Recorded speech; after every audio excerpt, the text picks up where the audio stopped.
Vehicles pitching downrange.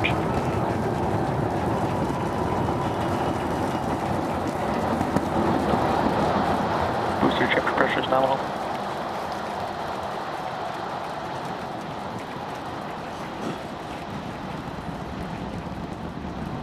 All right, we're more than 30 seconds into flight. Telemetry showing 33 out of 33 engines as it's pitching downrange. Booster and ship, avionics, power, and telemetry nominal. Hearing good call outs on the ship and booster avionics. You just heard the rumble hitting us about 6 miles away. Watching Starship arc into just endless blue skies right now. Vehicle supersonic. More than a minute into flight, the vehicle's supersonic.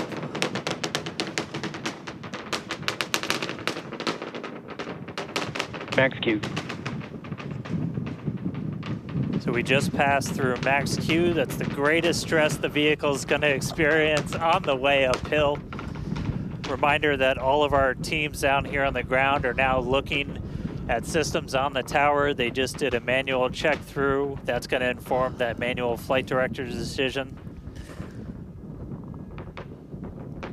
Next moment coming up, though, is going to be hot staging. Don't take your eyes off it. It's one heck of a light show. What a gorgeous ascent. 6 ship engines getting ready to ignite. That's going to happen while we're still attached. We can still see the ship's engines from the ground.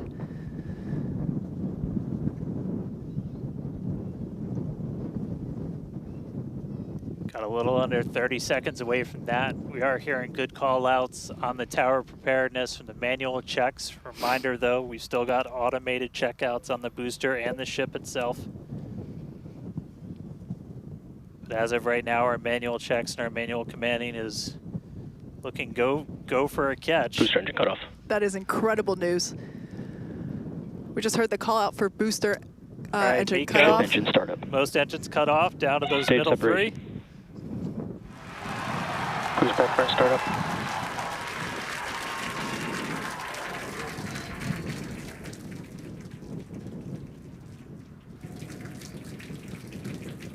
All right, hot stage Ship raptor, chamber confirmed. pressure We've is got a nominal. booster hopefully on our way back to us, and a ship now making its ascent burn into space.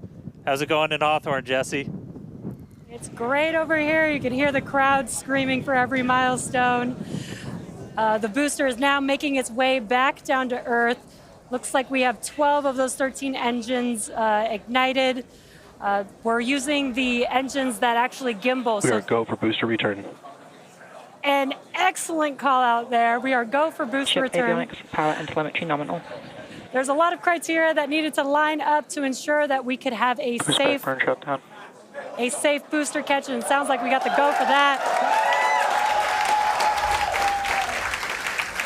And there you can see on your screen, we had we just jettisoned the hot stage, and there's a great, excellent view there of the hot stage floating away from the super heavy booster.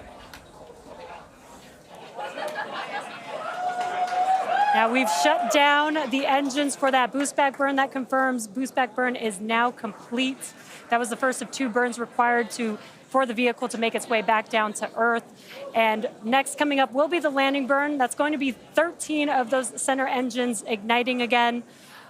And that will then go down from 13 down to 3 engines just right before we touch down for that booster catch. Now, reminder, our stage 1 objectives are to have a controlled ascent, stage separation, as well as a controlled boost back burn and hot stage as well. So we're looking good for that so far. Some great views there from the ship of Earth. That looks incredible.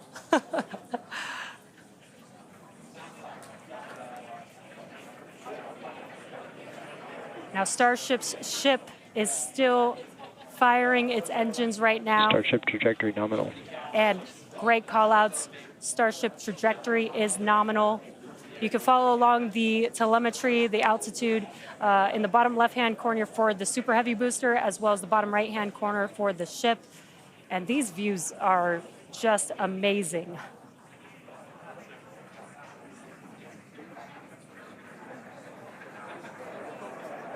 Again, the booster is currently making its way back to the tower today. So we're looking forward to a booster catch with the chopsticks. And in the meantime, you can see those grid fins there, helping to control the vehicle and guide it back to its landing site. Booster FTS is saved. Now with that, we're gonna hand it back. How's it going over there, Dan and Kate? How are you doing, Kate? Seeing that in person? You know, Dan had to take that entire segment because I couldn't talk. That was incredible. There it is. We can see the booster coming back in now through the plume. At least it looks that way to us. It's incredible that it basically returns. It looks like a speeding, just like this silver flare coming back to the. Once again, we are standing by for attempting to catch the booster at the tower. This would be the second tower catch. Booster Landing burn. Seeing 13 engines. Booster now hovering as it aligns with the tower for catch. Booster coming in. Get ready for that boom, Kate. Down to 3 engines. Booster landing burn shutdown. MECO has caught the booster.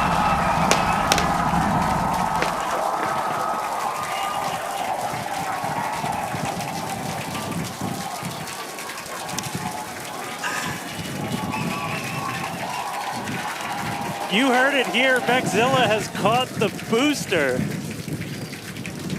Once again, for the second time, a successful catch by the launch tower. This is the same tower, the launch pad, where that booster took off from just 7.5 minutes ago.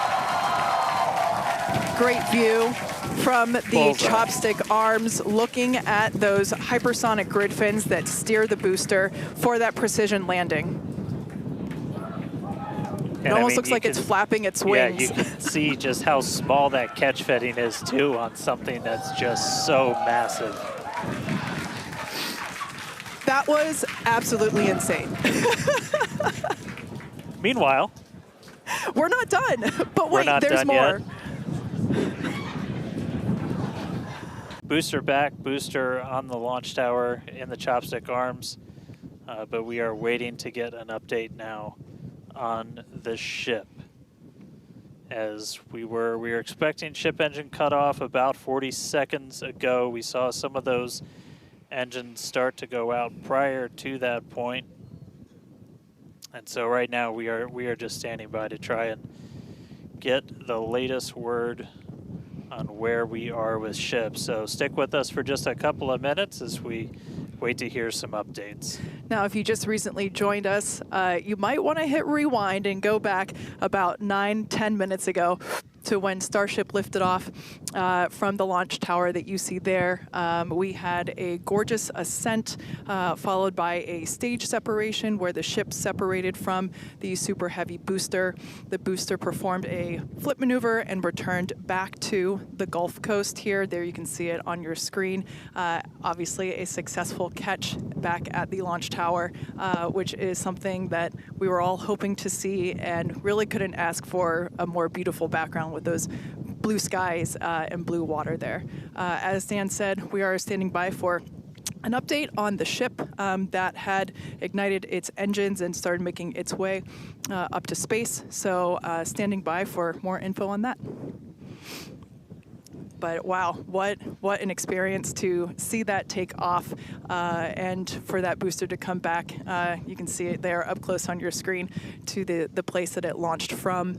Once again, there were thousands of catch commit criteria, which is basically just all the things that we have to assess and evaluate and basically make sure that they are make sure that everything is clear and acceptable conditions, both on the vehicle side as well as the tower side, in order to enable that catch. So obviously from the last two flights that we have done, where the Flight 6 we attempted but had to divert into the ocean, and then on Flight 5 we did have the first ever successful catch of the booster. We used the learnings of those two flights to hone in that catch commit criteria, and we saw success today, which is pretty awesome. Yeah. And just a quick status check. So we currently do not have comms with the ship. So trying to figure out exactly when that happened and exactly what happened. So obviously the flight controllers right now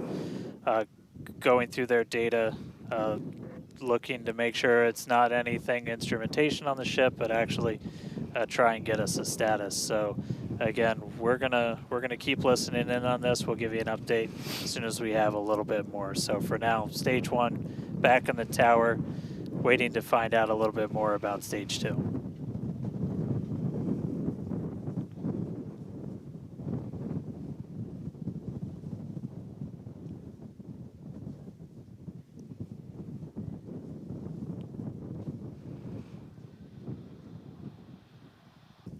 After sending the ship off into space and having seen it for the first time with my own eyeballs in person, it was pretty awesome. And yeah, the thunder-like sonic boom was really fun to experience.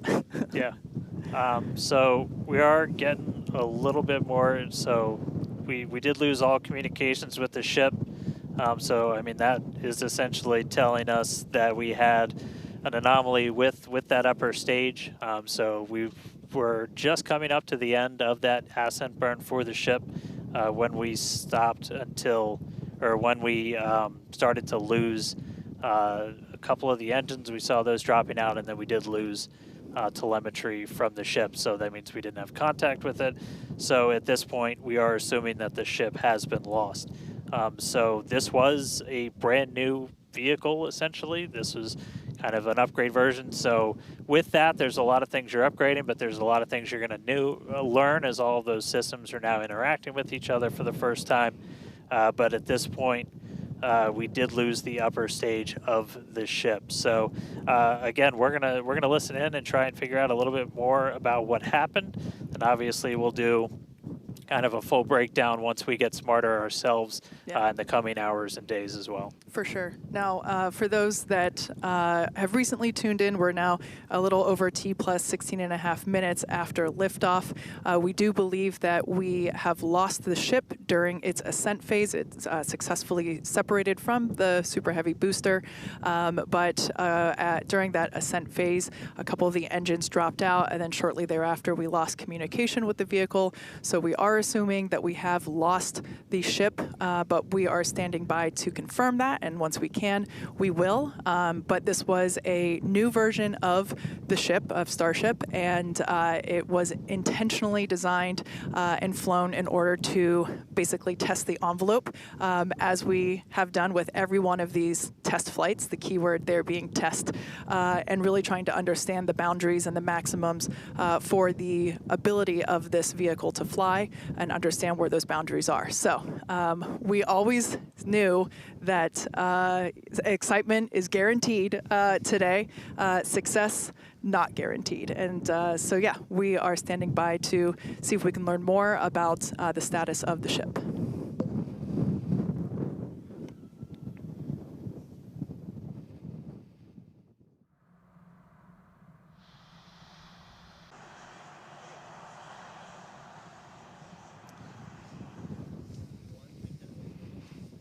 Thanks everyone for continuing to stick around as we were checking in on the status of the ship.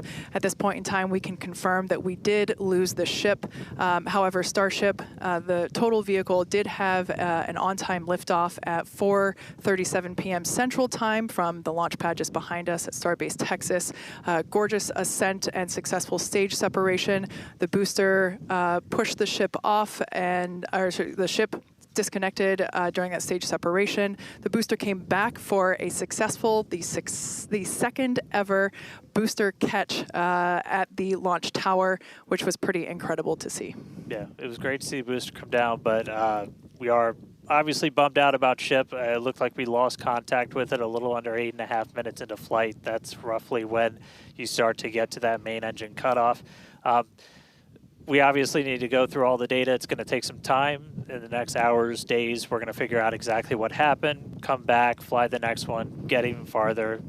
Reminder, it's a test. It's a flight test. It's an experimental vehicle. So we'll figure out what ended our day today and make sure it doesn't end our day tomorrow. So as we do that, we're going to continue to provide you updates on our X account on SpaceX.com. So just continue to tune in there. As we learn what happened, we'll be ready to share it. Exactly. So for now, we are going to wrap up our webcast. We'd like to thank the folks in the county for supporting the launch, as well as the agencies that enable us to launch, and of course to our viewers for tuning in. And thank you, Kate, for coming down, doing this with me. It was great to have you here. I'd do it again in a heartbeat. All right. Well, that'll do it for us. We'll see you guys at the next Starship flight test.